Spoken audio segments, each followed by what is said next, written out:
have been talking the last several weeks about stewardship. We've laid a foundation on stewardship based on the passages in Matthew chapter 25.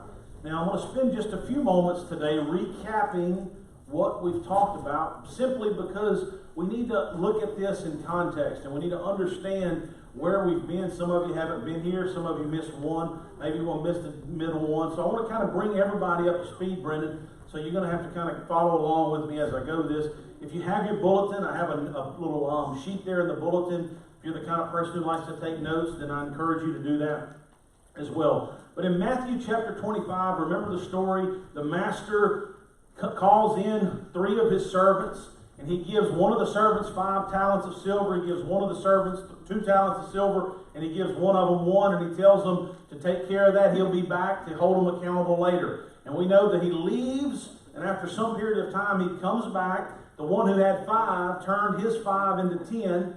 The one who had 2 turned his 2 into 4. And one of them had 1, and he was scared of the master, so he went and dug it and he hid it. And we find out from Matthew chapter 25 that the master is very unhappy with the one who did not take and make anything out of the one that he had.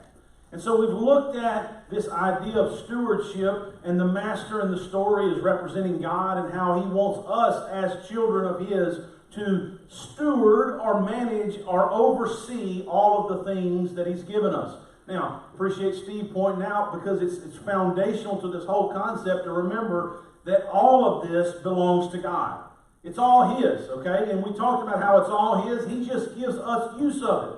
Now, he allows us to choose how we want to use it, but he holds us accountable either. Look, sometimes we're held accountable in the here, but rest assured, everyone will be held accountable in the hereafter. So you can't escape that. You're going to be held accountable for how you handle all of the things that he's given you. Now, for our series, what we've done is we've just used 3 terms really to capture the concept of all. And by all, we're talking about our time, our talent, and our treasure. Now, there's a lot of different words, and certainly there's more comprehensive ways to describe all. I mean, all of everything in the world that you've been given from God is very difficult to describe. But for our series, we're talking about how do we become the right kind of stewards of the time, talent, and treasure. Now, the week we talked about time, 4 things that I want us to remember, and this is critical, is that our time is what is limited, it's meaningful, it's valuable, and it's consequential. And so it's an important thing that we have to learn to manage. That was 2 weeks ago. Last week we looked at how do I handle our talents properly. And by talents, if you weren't here, it's not necessarily just talent. It's all of our passions, thoughts, energy, skills, effort. How do we use that? Listen, we got to do some things. We got to get started. We got to learn. We got to work hard, and then ultimately we have to deliver, okay? That's how you use your talents properly, all of those things. Now, this leads us today to the third part of this, which is how do I use treasure properly? Now, I want to just begin to say just a few things about this. Some of you may remember the movie that came out, and I'm not a big movie guy, some of you know that, but I did see that movie with Tom Cruise and Cuba Gooding Jr. You remember that show about the agent? Jerry Maguire. There you go. I knew some of you movie guys. You remember what was the one line that everybody remembers from that movie? Show me the money, baby. All right? So when we think about treasure today, I want you in kind of a funny sense of the word to remember that. Show me the money. Jesus said this in Matthew chapter 6. Do not store up for yourself treasures on earth where moths and vermin destroy and where thieves break in and steal, but store up for yourself treasures in heaven where moths and vermin do not destroy and where thieves do not break in. Listen to this. For where your treasure is, there your heart will be also. So listen, he said, show me the money. Let me tell you what, you want to know where your heart is, show me the money. You want to know what's valuable to you, really? Pull out the checkbook.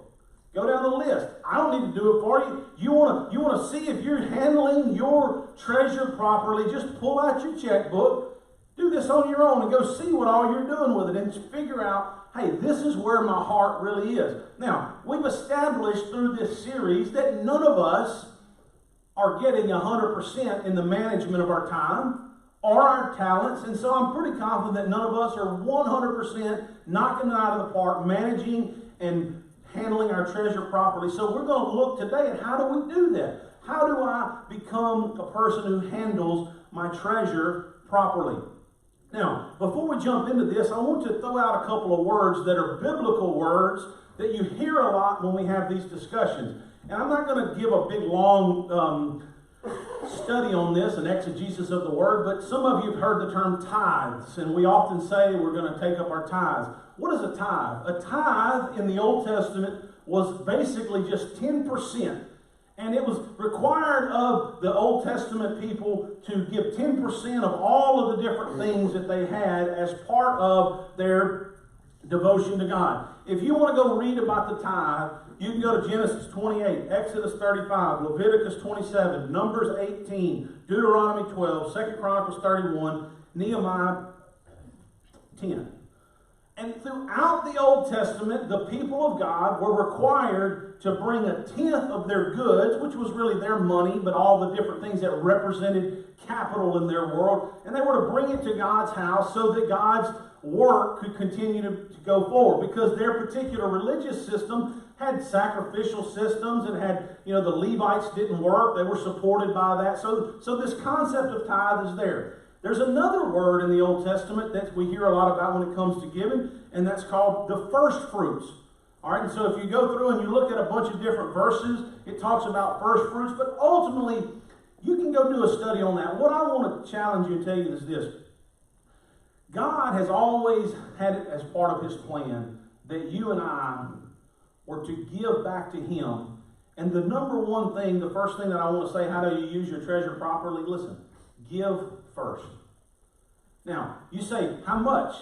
I'm not here to say that. The Old Testament, you've heard talks about a tithe. There's never a mention of the tithe in the New Testament. The New Testament talks about giving, in some other ways. And I will say this. I think that if at any point you're trying to figure out how to give less to God, you're on the wrong track. You want to start thinking about how can I give more to God. Now, I want to be the first to say this. You aren't going to hear very many preachers say this. The only place to give to God is certainly not at our church. All right? We don't live under the Old Testament system, and I think that it's very important for us to have enough resources available to accomplish the mission God has given us, to pay people to do what we feel like we should do and what we've been entrusted to do, to pay the light bill, to handle our things like that. But it's not the only place. Some of you may be giving in other places, doing different things. Look, it's okay. It's not PCC kingdom. It's God's kingdom. One of the reasons that we choose to partner with people who build churches in other places and who work with motorcycle people in Alaska and Utah and who help kids in Mississippi, and why we do all that is because sometimes we're just trying to figure out the best way to use what we've been allocated to be over. All right, so when it comes to using your treasure properly, number one, give first. Look, honor the Lord with your wealth, with the first fruits of all your crops. Then your barns will be filled to overflowing, and your vats will brim over with new wine. Regardless of what amount it is, it's very clear throughout the entire Bible that people who give to God first are going to be blessed, and their lives are going to be in the right order. And I think the whole idea of first really is about this. Priority and order matters. Let me ask you this. If you have 6 telephone calls in your phone, 6 missed calls, Steve, I'm picking on Steve, he's a good friend of mine, and Miss Molly knows that she's called 3 times, and I called once, and Si called once, and maybe Adam called once, and let's say that he called Miss Molly back. She was the last call he made. Miss Molly ain't gonna like that. She wants to be the first call he makes back, right? My wife wants to be the first call. Listen, order matters, right? And so if you take care of everything else, but then you give God what's left over, you have said something about the priorities, whether or not you want to or not. That's why it's important to give of your tithes and your offerings first, right? Because it demonstrates not only to you, but to your family and to God, hey, this is the most important thing to me. And so I want to encourage you, give first. Now, there's three things that I believe the New Testament teaches about giving. And there's a number of verses here. The first one is that you should give regularly. All right? Whatever that amount is, it needs to be regular. Listen, in 1 Corinthians chapter 16, verse 2, Paul writes, on the first day of every week, each one of you should set aside a sum of money in keeping with your income. Listen, we're supposed to give something regularly. And that just makes sense, right? Because we can't make plans to accomplish things if we don't know how much we're going to have to spend. Right? And you can't do that in your life. If you don't know exactly what how many of you are going to function, right, if your employer just sends you, well, they're just going to randomly choose how much you get paid per hour, per week, or your salary. You can't function like that, right? You got to have kind of a plan. And so we're supposed to give regularly. So I want to challenge you, are you and am I giving regularly to God? And to God, am I giving regularly to Pineville Christian Church, to any of the other organizations or things that I believe are aligned with what God wants me to do? If not, we need to make a plan to give right now. Some people, here's what some people do. Some people are like, man, I can't give 10% or I can't give this, so I just don't do anything. And so we don't want to get stuck there. We want to decide what's an amount that I could give regularly to God's kingdom. Now, I can tell you this, I don't think you can outgive God, so you start as bold as you want to go. But look, don't do nothing because you're scared of doing something. All right? Make a decision that you're going to do something. Now, one of the things that we're going to be doing here, and we're going to start having some information on this next week, is the world's changing. All right? If you have a checkbook that you write checks in every week, raise your hand. All right? If you look at no offense here, but the people who have checkbooks, most of them have some gray hair, and most of them are in a different generation. Listen, today, people don't really use a personal checkbook. So we have a number of you and a number of people who aren't here have said, hey man, could we do something away so that we can make our giving regular? Because we don't have a way to do it because we don't even have a checkbook. They have to go get a temporary check, they say, or they got to come up with some kind of way. Look, how many of us live very transient lives? Many of us are not even in the same parish 2 or 3 weekends out of a month. Well, I mean, the way we've got it set up, all of our giving has to happen what? When we pass a little plate around. So, there's nothing that we're saying we're not going to do that, but we're going to institute something that will give you an opportunity, if you'd like, to be able to give regularly that may fit in with the way you're doing your life. And it's going to be through an ACH direct deposit, or it's going to be through an app. They've even got a plan that we're working on to be able to do the text giving. Now, some of you all are like, look, it's just the way the world's going. It's just the way it's happening. You know what I'm saying? People can't give if they don't have a way to give. And so I want to challenge you as we roll out some of these things next week. I want you to be thinking, how are you going to start giving to God's work at PCC regularly?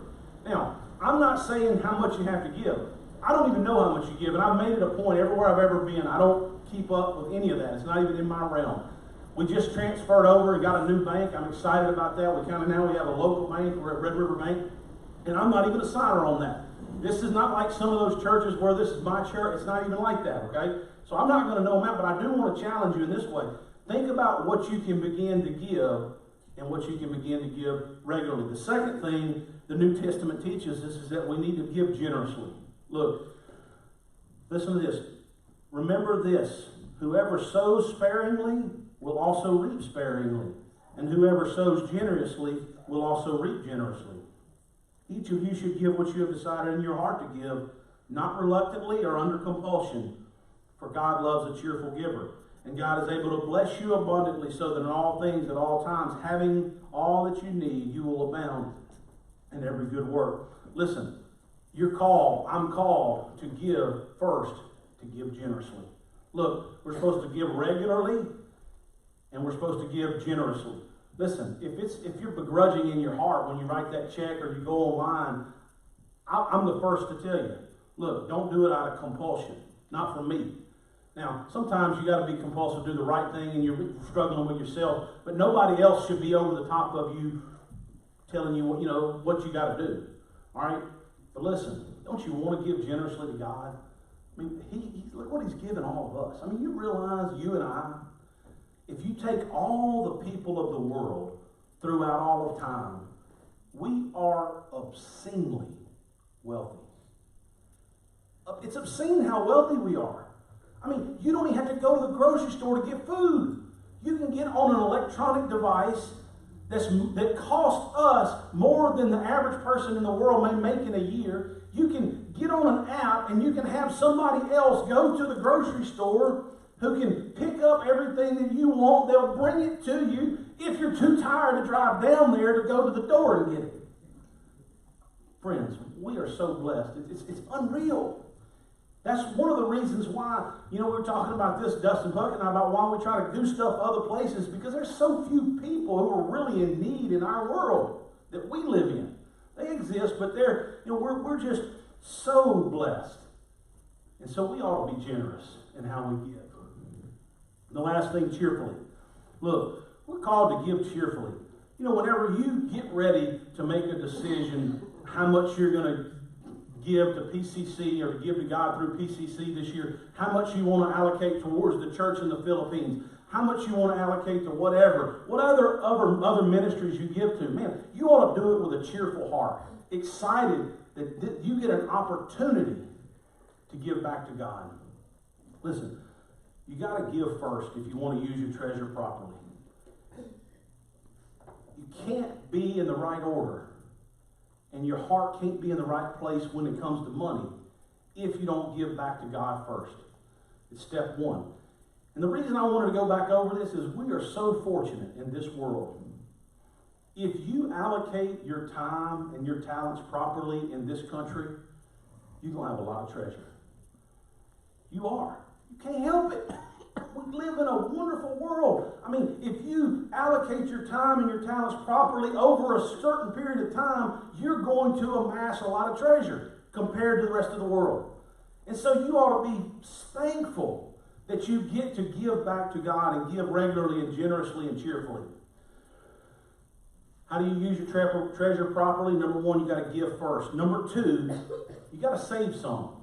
Look what Proverbs 6, verses 6 and 8 says. Go to the ant, you sluggard. Consider its ways and be wise. It has no commander, no overseer or ruler, yet it stores its provisions in summer, and it gathers its food in harvest. Jump down to Proverbs 21:20. The wise store up choice food and olive oil, but look, what do fools do? They gulp it down fast as they can get it. Look, you want to handle treasure properly, you got to save some.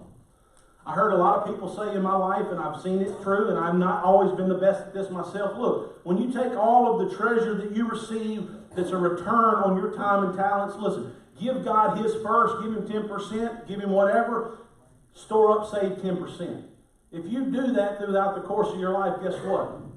You're going to have an abundance to do whatever it is that you need to do. So not only do you give first, you got to save some. Listen, you got to fight this in our world. The world we live in tells you, go buy anything you want, spend it, don't hold on to it, spend it. Now, I'm not saying, look, we read a passage, we're not stored up treasures on earth, right? But we're going to have something for a rainy day, because you don't know what can happen.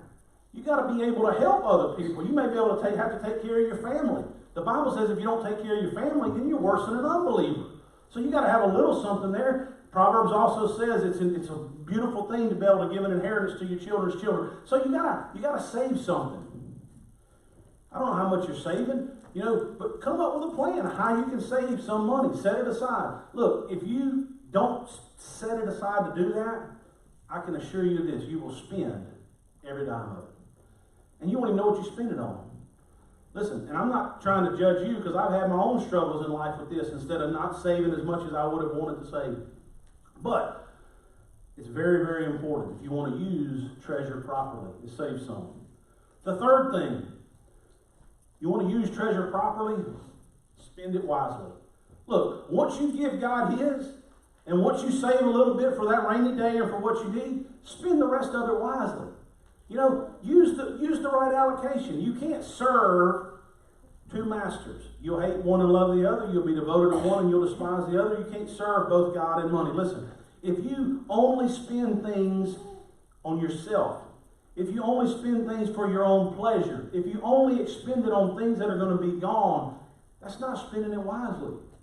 Look, God has given us this tremendous blessing, and we're called to spend it wisely. Now, I am by no means the judge to tell you how to spend it wisely. That's why we're all trying to learn the scriptures. We're trying to learn, but we all live in different worlds. We have different likes. You like things that are different than I do. You know, I used to bemoan the fact that my grandmother wouldn't, I'd take her to lunch, and she wouldn't even get an order of French fries. And she's got an inheritance that she's sticking around to leave to 3 sons, my dad and 2 uncles, who don't need her money. But then I came to realize she didn't want the French fries. It was more important to her not to spend the money than to have the French fries. And so you know what? If it's more important for you to save the money than to spend it, you know, once you've taken care of all this, by all means do whatever. Because it's going to get passed down the line to somebody who is going to spend it. I'm just telling you that. So I wouldn't think about, hey, enjoy it, and we're going to get to that one in a minute, but spend your money wisely. Listen, don't be frivolous, but spend it wisely. Don't be a hoarder, because I can assure you of this. How many funerals have you done, Steve? Countless. I've done a bunch. Have you ever seen anybody have a little U-Haul to take with them where they were going? Not a time. Not a time.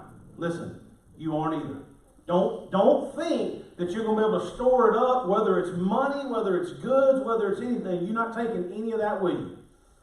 Figure out a plan how to spend it wisely while you're here. And fourth, you want to handle your treasure properly? Enjoy it fully. Listen, we were made to enjoy this life.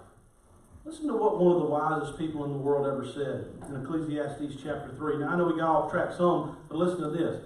I know that there is nothing better for people than to be happy and to do good while they live, that each of them may eat and drink and find satisfaction in all their toil.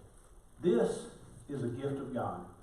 Listen, you know, God put us on this earth to enjoy life.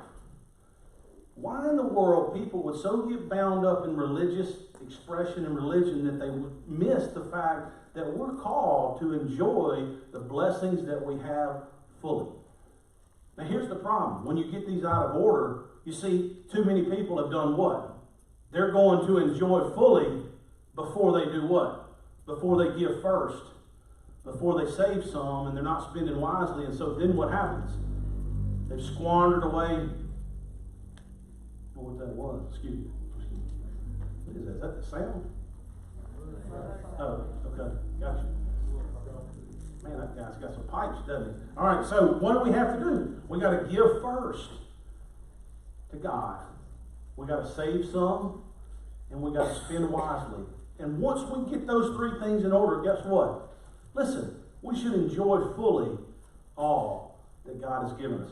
Now, some of you can't, you know, some of you may be a little bit like my grandmother. You're not enjoying it. You may need to rethink that. You know what I'm saying? Figure out what's going to bring you joy. Maybe you may get more joy from giving or from doing or whatever. But listen, you're called to enjoy the rewards of your hard work fully, as long as you've got these other things in priority.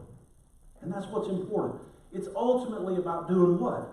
Using the treasure that we have properly. If we go back to the story of the person who was given, the one who was given 2 turned it to 4. The one who was given 5 turned it to 10.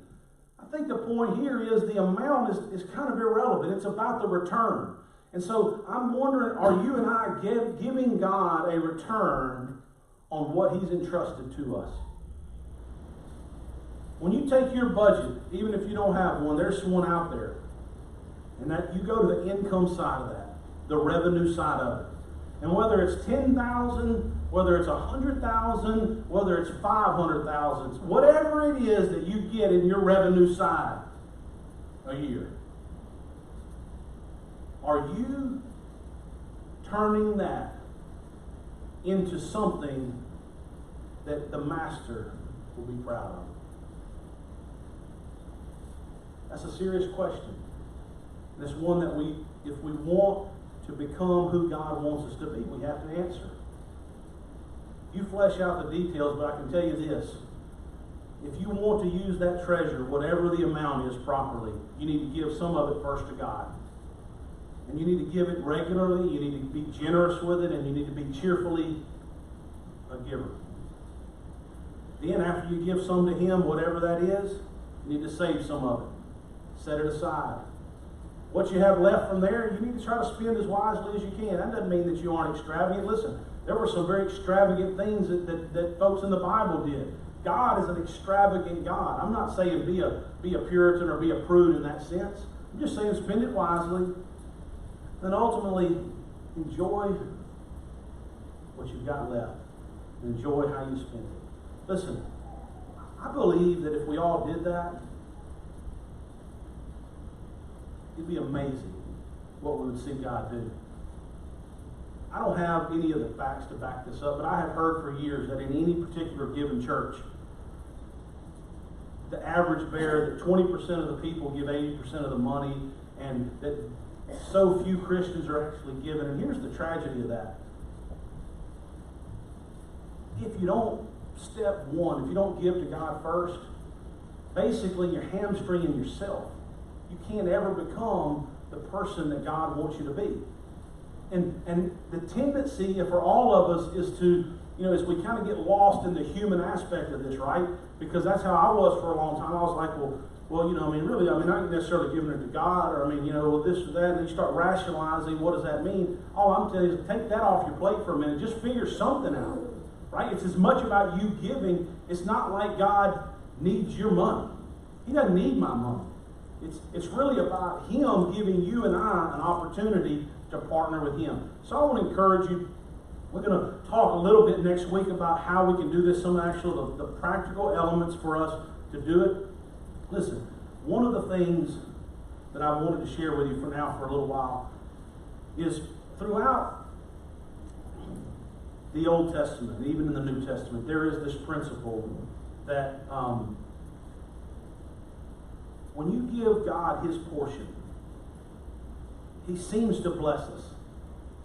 And I'm hesitant oftentimes to talk like that because I'm so reactive against the TV preachers. You know what I mean? Who are like, send me your money, you know what I'm saying? And, I'm going to send you this and you're going to get that. And so I sometimes, I'm just being honest, I tend to downplay that dimension to it because I don't want to be misunderstood, or I don't want you to think that, because so many people do. But the truth is, there is this harvest, reaping and sowing principle that's in the Bible.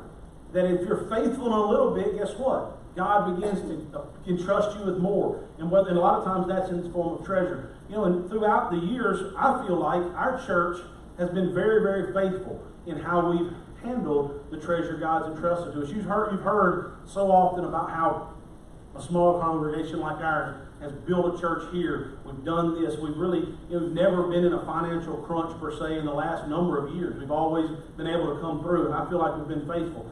Well, I know this to be the case. Here, 4 or 5 months ago, maybe even a year ago, we started getting some information about the fact that the road was going to be, that they're going to get rid of this bridge out here, okay? So they're getting rid of this bridge out here, and they're going to make this an at-grade crossing. All right, so that means there's not going to be a bridge out here anymore. It's going to be an at-grade crossing. And so they began some discussions with Bob and Todd and myself about, what was going to be involved. And they sent some engineers out here, and they did a little survey, everything like that. And so when we got this whole thing back, basically what's going to happen is we're going to be inconvenienced a little bit, and we're going to be selling them 1/10 of an acre. That's correct, isn't it, Bob? 1/10 of an acre. But now, even after we give them that 1/10 of an acre, they're going to be putting in a drive over here, and we're going to be kind of having a little curve here. It actually is going to be better for us. We're going to have a better entrance over here than we had, because right now everything's happening through one. And so they made us an offer for that 1/10 of an acre. And I'm telling you this because it's a miracle how God uses different things. They offered us, we've received it. They offered us, what was the total, Bob? $214,875. $214,000. What was what we owed on the whole facility, Bob? A little over $209. We received the check, it's been deposited, and we paid off the church. Now, why do I tell you that? Because God can use whatever He wants to, in whatever ways that He wants to. You know, that check may have said, I like what somebody said, DOTD on it, but it was really GOD. Because we didn't have anything to do with it. They didn't know what we owed on it, but when they configured everything up, it paid off the church. Now, why do I tell you that story? Number one, I want you to know about it. I want you to rejoice because I think it's awesome, right? We have to remember, God can handle His part of the equation. The one who drops the ball is never Him. It's always us. And so I want to challenge you in this area of stewardship related to your treasure. But not just your treasure. You need to apply this to the times and to the talent as well. How are you becoming better at managing what God has entrusted to you?